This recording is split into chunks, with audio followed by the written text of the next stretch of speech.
Hello everybody, आज का हमारा टॉपिक है hall effect and hall coefficient. अपने इस टॉपिक में हम हॉल इफेक्ट क्या होता है उसे हम अच्छे से डिटेल में स्टडी करेंगे। साथ साथ इसकी क्या एप्लीकेशंस हैं, जैसे कि इससे हम चार्ज कैरियर्स के नेचर को हम बता सकते हैं कि पॉजिटिव चार्ज कैरियर्स हैं किसी वायर के अंदर या नेगेटिव चार्ज कैरियर्स हैं। चार्ज कैरियर्स मतलब जो चार्ज को लेके जाते हैं, जैसे कि फ्री इलेक्ट्रॉन्स जनरली जो हैं वो चार्ज कैरियर्स होते हैं, लेकिन कहीं कहीं पर होल्स, सेमीकंडक्टर के केस में देखें पी टाइप सेमीकंडक्टर, उसमें होल्स होते हैं, तो जो होल हैं वो भी charge carrier, positive charge carrier की तरह बिहेव करते हैं। किसी लिक्विड के अंदर या गैस के अंदर पॉजिटिव आयंस भी चार्ज कैरियर की तरह बिहेव कर सकते हैं। तो जो चार्ज को लेके जा रहे हैं वो चार्ज कैरियर पॉजिटिव हैं या नेगेटिव हैं, हम इस हॉल इफेक्ट की हेल्प से हम डिटरमाइन कर सकते हैं, उसे हम अच्छे से अंडरस्टैंड करेंगे। साथ ही साथ हम यहाँ पर चार्ज डेंसिटी क्या है, चार्ज कैरियर्स की डेंसिटी क्या है, जिसे हम स्मॉल n से डिनोट करते हैं, उसे भी हम डिटरमाइन करेंगे। तो n की वैल्यू डिटरमाइन करने के साथ साथ हम 1/NE जिसे बोलते हैं हॉल कोएफिशिएंट, इसे भी हम डिटरमाइन करने वाले हैं, जहां n क्या है, number of charge carriers per unit volume, और E क्या है, इलेक्ट्रॉन का चार्ज। तो हॉल कोएफिशिएंट जिसे हम CH से डिनोट करते हैं, इसे भी हम डिटरमाइन करने वाले हैं आज की वीडियो में। तो लास्ट तक जरूर देखिए। चलिए अब हम चलते हैं। सबसे पहले हम देखते हैं कि हॉल इफेक्ट क्या है। जैसे ही हम किसी करंट कैरिंग स्लैब को, ये स्लैब है, रेक्टेंगुलर स्लैब है, एक्सटर्नल मैग्नेटिक फील्ड में रखते हैं। एक्सटर्नल मतलब इसका खुद का मैग्नेटिक फील्ड नहीं है, बल्कि बाहर से मैग्नेटिक फील्ड है, फ्रॉम राइट टू लेफ्ट, यानी कि अंदर की तरफ जा रहा है, राइट टू लेफ्ट नहीं बल्कि आउटवर्ड टू इनवर्ड। इस बोर्ड के प्लेन के परपेंडिकुलर इनवर्ड जा रहा है मैग्नेटिक फील्ड, और वो मैग्नेटिक फील्ड को हमने किस चीज से डिनोट कर रखा है, वेक्टर बी से। बी का मतलब मैग्नेटिक फील्ड, ये इनवर्ड जा रहा है। तो इस मैग्नेटिक फील्ड में जैसे ही इसे हम रेक्टेंगुलर स्लैब को रखते हैं, वैसे ही इसके टू अपोजिट एंड्स या पोल्स कह लो, P1 and P2, direction of current के परपेंडिकुलर और मैग्नेटिक फील्ड के भी परपेंडिकुलर, ये दो हमने पोल्स ले लिए हैं, P1 एंड P2, इनके बीच में पोटेंशियल डिफरेंस जनरेट हो जाता है, और इस पोटेंशियल डिफरेंस के जनरेट होने को ही हम क्या बोलते हैं, हॉल इफेक्ट। यानी कि production of potential difference across opposite terminals of A current carrying slab in presence of external magnetic field is called hall effect. अगर यहाँ पे एक्सटर्नल मैग्नेटिक फील्ड नहीं होता और ये बैटरी से कनेक्ट होती है, तभी इसमें करंट फ्लो कर रहा है इस स्लैब के अंदर। अगर एक्सटर्नल मैग्नेटिक फील्ड नहीं होता तो तब P1 एंड P2, क्योंकि direction of motion of current कैसी है, इस तरफ करंट इधर जा रहा है, और P1 एंड P2 कहाँ है, P1 ऊपर और P2 नीचे, इनके बीच में कोई पोटेंशियल का डिफरेंस नहीं होता, कोई वोल्टेज नहीं होती। हाँ, अगर ऐसा हो सकता था कि एक पॉइंट यहाँ होता है P1, दूसरा यहाँ होता है, तो तब तो definitely there should be a potential difference, there should be a voltage. क्यों? क्योंकि यहाँ पे बैटरी कनेक्टेड होती है, बैटरी की वजह से ही यहाँ पे करंट फ्लो कर रहा है। यहाँ पे मैंने इस फिगर में बैटरी को शो नहीं किया है, तो बैटरी की वजह से ही पॉजिटिव से नेगेटिव की तरफ ये करंट फ्लो कर रहा है। तो यानी कि इन दोनों पॉइंट्स के बीच में जैसे जैसे हम वायर में आगे जाते हैं तो वहाँ पोटेंशियल डिफरेंस होता है। बट अगर सेम वायर में क्रॉस सेक्शनल एरिया में अगर हम एक तरफ से दूसरी तरफ जाएं, इस क्रॉस सेक्शनल एरिया में या यहाँ से यहाँ, इन दोनों पॉइंट्स के बीच में देखें कोई पोटेंशियल डिफरेंस नहीं आएगा। इन दोनों पॉइंट्स के बीच में देखें कोई पोटेंशियल डिफरेंस नहीं आएगा। क्यों नहीं आएगा? क्योंकि यहाँ पर कोई बैटरी की जो वोल्टेज है वो left to right L length बढ़ने पर ही मतलब पोटेंशियल बढ़ता है, पोटेंशियल डिफरेंस इंक्रीज होता है। लेकिन अगर सेम क्रॉस सेक्शनल एरिया में ऊपर नीचे जाएं तो कोई ऐसा फॉर्मूला नहीं है। लेकिन यहाँ पर जैसे ही मैग्नेटिक फील्ड में हम रखते हैं, मैग्नेटिक फील्ड ये क्रॉस से दिखा रखा है हमने, क्रॉस यानी आउटवर्ड से इनवर्ड, इस बोर्ड के प्लेन के परपेंडिकुलर इनवर्ड ये क्रॉस जा रहे हैं। जैसे ही मैग्नेटिक फील्ड हम यहाँ प्रोड्यूस करते हैं किसी एक्सटर्नल मैग्नेट से, सपोज एक हॉर्स शू मैग्नेट हमने यहाँ रख दी है, जिसका नॉर्थ पोल इधर है, साउथ पोल अंदर की तरफ है, तो नॉर्थ से साउथ की तरफ मैग्नेटिक फील्ड ये जनरेट हो गया, ये क्रॉस जनरेट हो गए हैं, ये क्रॉस जनरेट हो गए हैं, ये भी क्रॉस यहाँ दिखा रखे हैं। तो जैसे ही यहाँ पे मैग्नेटिक फील्ड जनरेट होता है, P1 एंड P2 के बीच में क्या जनरेट हो जाता है, एक पोटेंशियल डिफरेंस जनरेट हो जाता है, यानी कि एक वोल्टेज जनरेट हो जाती है। और इस वोल्टेज को हम क्या बोलते हैं, इस वोल्टेज को हम बोलते हैं हॉल वोल्टेज, और इस इफेक्ट को क्या बोलते हैं, हॉल इफेक्ट। अब ये क्यों जनरेट होता है, इसके लिए हमें एक तो लॉरेंज फोर्स पता होना चाहिए। इससे पहले की क्लासेस में आपने ज़रूर पढ़ लिया होगा 12th क्लास में लॉरेंज फोर्स क्या होता है। अगर नहीं पढ़ा तो उसे मैं थोड़ा सा बता देता हूँ कि अगर ये positive charge plus Q v velocity से जा रहा है और मैग्नेटिक फील्ड सपोज b है, यहाँ पर दोनों के बीच का एंगल अगर थीटा है, तो इस पॉजिटिव चार्ज पर जो v वेलोसिटी से जा रहा है उसके ऊपर एक फोर्स लगता है, और फोर्स की जो डायरेक्शन है उसे हम फ्लेमिंग लेफ्ट हैंड रूल से निकालते हैं, और उस फोर्स को ही हम क्या बोलते हैं, लॉरेंज फोर्स। तो ये लॉरेंज फोर्स का फॉर्मूला क्या होता है वो आपको याद होना चाहिए।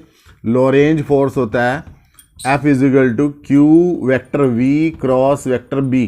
अगर हम क्रॉस प्रोडक्ट में देखें, वेक्टर की फॉर्म में देखें तो ऐसे लिखते हैं, और अदरवाइज हम लिख सकते हैं q v b sine theta. अगर हम फोर्स की डायरेक्शन को नज़रअंदाज कर दें तो q v b sine theta, क्योंकि क्रॉस प्रोडक्ट में साइन थीटा आता है। तो ये लॉरेंज फोर्स होता है, और डायरेक्शन इसकी फ्लेमिंग लेफ्ट हैंड रूल से निकालते हैं। लेफ्ट हैंड रूल क्या है, अगर हमने अपने लेफ्ट हैंड को, ध्यान रखना राइट हैंड को नहीं, लेफ्ट हैंड को इस तरीके से फैलाएं कि इसकी जो थंब है और उस पास की जो दोनों फिंगर हैं वो दोनों तीनों एक दूसरे के परपेंडिकुलर हो। If first finger is in the direction of magnetic field, middle finger is in the direction of velocity of charge, positive charge, then thumb will be in the direction of force. Force यानी कि बाहर की तरफ लगेगा। इस अगर ये board के प्लेन में है ये दोनों वेक्टर v एंड b, तो फोर्स का जो वेक्टर है वो आउटवर्ड लगेगा। आउटवर्ड को हम यही दिखा रहे हैं वेक्टर f, ठीक है, 3D में, 3D को 2D में दिखा रहे हैं, तो इसलिए वेक्टर f को हम यही मजबूरी में दिखा रहे हैं। तो ये जो फोर्स होता है इसकी वैल्यू हम ऐसे निकालते हैं। तो इस फोर्स की वजह से ही यहाँ पर ये हॉल इफेक्ट जनरेट हो रहा है। फ्लेमिंग लेफ्ट हैंड रूल से निकालते हैं, ठीक है। उम्मीद है कि आपको पता होगा, मैं इसे रफ कर रहा हूँ ये इन्फॉर्मेशन को। तो क्यों जनरेट हो रहा है कि जैसे सपोज इसके अंदर करंट जो है वो लेफ्ट टू राइट जा रहा है। देखो ये करंट हमने दिखा रखा है लेफ्ट टू राइट, ये करंट की डायरेक्शन। अब आपको पता है कि जो सॉलिड्स होते हैं उसके अंदर इलेक्ट्रॉन्स, फ्री इलेक्ट्रॉन्स होते हैं, वो राइट टू लेफ्ट मूव करते हैं तभी करंट फ्लो करता है। एक इलेक्ट्रॉन अगर राइट से लेफ्ट में आ रहा है, या हजारों लाखों इलेक्ट्रॉन्स आ रहे हैं, तो उनकी वजह से करंट लेफ्ट टू राइट जा रहा होगा। तो यहाँ पर ये सारे इलेक्ट्रॉन्स हमने शो कर रखे हैं जो राइट टू लेफ्ट आ रहे हैं। इन इलेक्ट्रॉन्स की वजह से यहाँ पे करंट फ्लो कर रहा है। तो इलेक्ट्रॉन्स क्या है, यहाँ पे चार्ज कैरियर्स। हो सकता है कि यहाँ इलेक्ट्रॉनों की जगह पे ये जो पॉजिटिव आयंस हैं, या फिर हो सकता है ये होल्स हैं, ये क्या हो सकते हैं, चार्ज कैरियर्स हो सकते हैं। तो इन चार्ज कैरियर्स के ऊपर फोर्स लगेगा, लॉरेंज फोर्स लगेगा। लॉरेंज फोर्स कितना होगा, क्यू वी बी। अगर हम इसे पॉजिटिव आयंस को यहाँ छोड़ दें, पॉजिटिव आयंस नहीं है, सपोज इसके अंदर सिर्फ और सिर्फ क्या है, नेगेटिव इलेक्ट्रॉन्स ही हैं, तो उसके बाद फोर्स क्या लगेगा, फोर्स लगेगा F Lorentz F L Q V cross B. Q की जगह क्या आएगा, इलेक्ट्रॉन का चार्ज ई, वी की जगह आएगी इलेक्ट्रॉन की ड्रिफ्ट वेलोसिटी। इलेक्ट्रॉन्स की जो एवरेज वेलोसिटी होती है that is called drift velocity, तो वो आ जाएगी वी डी। और बी की जगह आएगा बी, मैग्नेटिक फील्ड बी। और साइन थीटा की जगह पे आएगा साइन 90। साइन 90 क्यों आएगा, क्योंकि यहाँ पर वेलोसिटी इधर है, मैग्नेटिक फील्ड उसके परपेंडिकुलर है, दोनों के बीच में 90 डिग्री का एंगल है। साइन 90 की वैल्यू 1, तो ये हो जाएगा ई वी डी बी। ये जो फोर्स है इसकी डायरेक्शन अगर हम देखें, क्योंकि पॉजिटिव चार्ज के लिए अगर हम देखते हैं तो हम इस तरीके से लगाते हैं इलेक्ट्रॉन्स, क्योंकि राइट टू लेफ्ट आ रहे हैं, तो हम ये मान सकते हैं positive charge left to right जा रहा है, क्योंकि ये फ्लेमिंग लेफ्ट हैंड रूल सिर्फ और सिर्फ पॉजिटिव चार्ज के लिए होता है। तो यहाँ पे हम देखेंगे तो first finger in the direction of velocity, sorry magnetic field में, middle finger in the direction of velocity of positive charge. Positive charge इधर की तरफ जा रहा है, क्योंकि इलेक्ट्रॉन्स उधर से इधर आ रहे हैं, तो पॉजिटिव चार्ज हम ऐसे मान सकते हैं। तो थंब ऊपर की तरफ, यानी कि फोर्स ऊपर की तरफ लगेगा।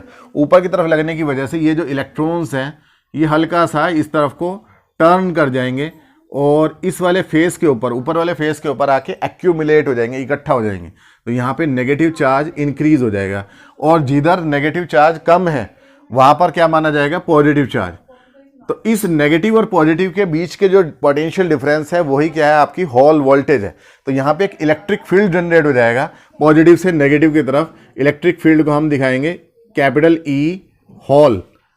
ये इलेक्ट्रिक फील्ड हॉल इफेक्ट की वजह से जनरेट हुआ है। अब अगर यही इलेक्ट्रॉन्स की जगह यहाँ पे पॉजिटिव चार्ज कैरियर्स मूव कर रहे होते, तो यहाँ पे क्या होता है, फ्लेमिंग लेफ्ट हैंड रूल लगाते हैं फिर से, तो यहाँ पे पॉजिटिव चार्ज कैरियर क्योंकि इधर से इधर जा रहे हैं, तो यहाँ पे थंब ऊपर की तरफ लगता है, पॉजिटिव चार्ज ऊपर की तरफ इकट्ठा हो जाता है।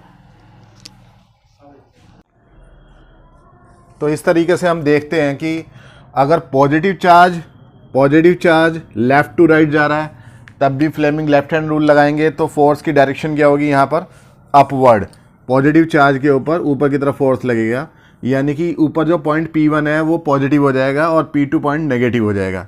लेकिन अगर यहाँ पर negative charge right to left आ रहा होगा तब भी यहाँ पे फ्लेमिंग लेफ्ट हैंड रूल वैसे ही लगेगा, और तब भी यहाँ पर नेगेटिव चार्ज के ऊपर फोर्स ऊपर की तरफ लगेगा, तो तब यहाँ पर P1 नेगेटिव हो जाएगा और P2 पॉजिटिव हो जाएगा। यानी कि इनकी पोलैरिटी को चेक करके P1 एंड P2 की हम ये पता लगा सकते हैं कि इसके अंदर जो चार्ज कैरियर्स हैं वो पॉजिटिव है या नेगेटिव है। यानी कि पॉजिटिव चार्ज के लेफ़्ट टू राइट मोशन की वजह से यहाँ करंट प्रोड्यूस हो रहा है लेफ़्ट टू राइट, या नेगेटिव चार्ज के राइट टू लेफ्ट मोशन की वजह से करंट जनरेट हो रहा है लेफ़्ट टू राइट। तो ये हम डिटरमाइन कर सकते हैं by the help of hall effect कि यहाँ पर ऊपर नेगेटिव नीचे पॉजिटिव है या ऊपर पॉजिटिव नीचे नेगेटिव है। अब हम बात करते हैं कि यहाँ जो चार्ज है वो कब तक एक्यूमुलेट होगा। जैसे आपने ये देखा कि फोर्स ऊपर की तरफ लग रहा है, चाहे वो इलेक्ट्रॉन्स हों चाहे वो पॉजिटिव चार्ज कैरियर्स हों, तो यहाँ पर जो लॉरेंज फोर्स है वो FL ऊपर की तरफ लग रहा है। लेकिन जैसे ही यहाँ पर ये इलेक्ट्रिक फील्ड जनरेट होता है, ये FL ऊपर की तरफ लग रहा है, इलेक्ट्रिक फील्ड की वजह से नेगेटिव चार्ज कैरियर्स यानी इलेक्ट्रॉन्स के ऊपर नीचे की तरफ फोर्स लगता है, या अगर पॉजिटिव चार्ज कैरियर्स भी होंगे तो उनके ऊपर अपोजिट डायरेक्शन में फोर्स लगेगा। तो यहाँ पर ये जो इलेक्ट्रिक फील्ड है EH, इसकी वजह से फोर्स लग रहा है जिसे बोलते हैं हॉल फोर्स, यानी कि FH की वैल्यू क्या होगी, F हॉल की वैल्यू कितनी होगी, स्मॉल e कैपिटल E। भाई F इजिकल टू क्या होता है QE, Q की जगह आ जाएगा स्मॉल e इलेक्ट्रॉन का चार्ज और E की जगह इलेक्ट्रिक फील्ड वेक्टर E, ठीक है। तो ये अगर हम इसका मैग्नीट्यूड देखें तो F हॉल की वैल्यू कितनी आ जाएगी, small e into capital E। अब E क्या होता है, E इलेक्ट्रिक फील्ड है। इलेक्ट्रिक फील्ड जो होता है वो पोटेंशियल डिफरेंस अपॉन डिस्टेंस के इक्वल होता है। मान लिया इस नेगेटिव और इस पॉजिटिव के बीच में P1 और P2 के बीच में जो पोटेंशियल डिफरेंस जनरेट हो रहा है उसे हम बोल रहे हैं V हॉल। V हॉल जो जनरेट हो रहा है VH से डिनोट हम करते हैं, तो VH और अपॉन डिस्टेंस, यहाँ से लेकर यहाँ तक की जो डिस्टेंस है वो हमने कितनी दिखा रखी है, D से, ये दिखा रखी है, यानी इसकी चौड़ाई कितनी है, D है। तो कैपिटल E की जगह हमने रख लिया VH potential difference per unit distance. तो बैलेंस कंडीशन क्या होगी कि ना तो ऊपर की तरफ और नीचे की तरफ जो फोर्स होंगे तब बराबर हो जाएंगे, तो उसे हम बोलेंगे बैलेंस कंडीशन, यानी कि और ज़्यादा चार्ज ऊपर और नीचे एक्यूमुलेट नहीं होगा। तो दोनों कंडीशनें बराबर होनी चाहिए, ऊपर की तरफ वाला फोर्स यानी कि लॉरेंज फोर्स और जो हॉल फोर्स है दोनों क्या होने चाहिए, एक दूसरे के इक्वल होने चाहिए। तो यहाँ लॉरेंज फोर्स की वैल्यू कितनी है, EVDB should be equal to small e VH upon D। यहाँ पर स्मॉल e से स्मॉल e कैंसिल हो जाएगा, ये इक्वेशन आ जाएगी VDB is equal to V Hall upon D। But current और ड्रिफ्ट वेलोसिटी में रिलेशनशिप होती है I is equal to ENA/VD। ये ENA/VD ये डेरिवेशन 12th क्लास में है पहले से, तो ऊपर वाली को इक्वेशन नंबर 2 और ये यहाँ पे 3 मान लिया हमने। 3 से VD की वैल्यू निकाल के 2 में पुट कर दी, तो from 2 and 3 equation number 2 and 3 से VD की वैल्यू जब हम यहाँ पुट करेंगे तो हमारे पास में आ जाएगा I upon ENA into B must be equal to V Hall upon distance, ठीक है। अब यहाँ एरिया क्या है, ये वाला एरिया जो है इसका, ये इसकी थिकनेस मान लिया T है स्लैब की, तो जिसकी जो विड्थ है, विड्थ D मल्टीप्लाई T, ये इसका एरिया है। तो एरिया की जगह पे मैं लिख रहा हूँ यहाँ पर D मल्टीप्लाई T, तो यहाँ D से D आमने सामने कैंसिल हो जाएगा, तो ये V हॉल के लिए फॉर्मूला आ जाएगा IB अपॉन ENT। तो यहाँ से हॉल वोल्टेज निकल जाएगी। अगर हमें देखना है हॉल कोएफिशिएंट क्या होता है, 1 अपॉन NE, तो 1 अपॉन NE यहाँ से अगर हम निकालें तो VH के साथ में T मल्टीप्लाई में आ जाएगा VHT अपॉन IB। तो ये तुम्हारे पास में किस चीज़ का फॉर्मूला आ गया, हॉल कोएफिशिएंट को CH से डिनोट करते हैं, this is called hall coefficient. और इस हॉल कोएफिशिएंट की हेल्प से हम चार्ज डेंसिटी, इलेक्ट्रॉन की जो डेंसिटी है N, वो निकाल सकते हैं। तो उम्मीद है कि समझ में आया होगा। मिलते हैं नेक्स्ट वीडियो में, तब तक के लिए थैंक यू।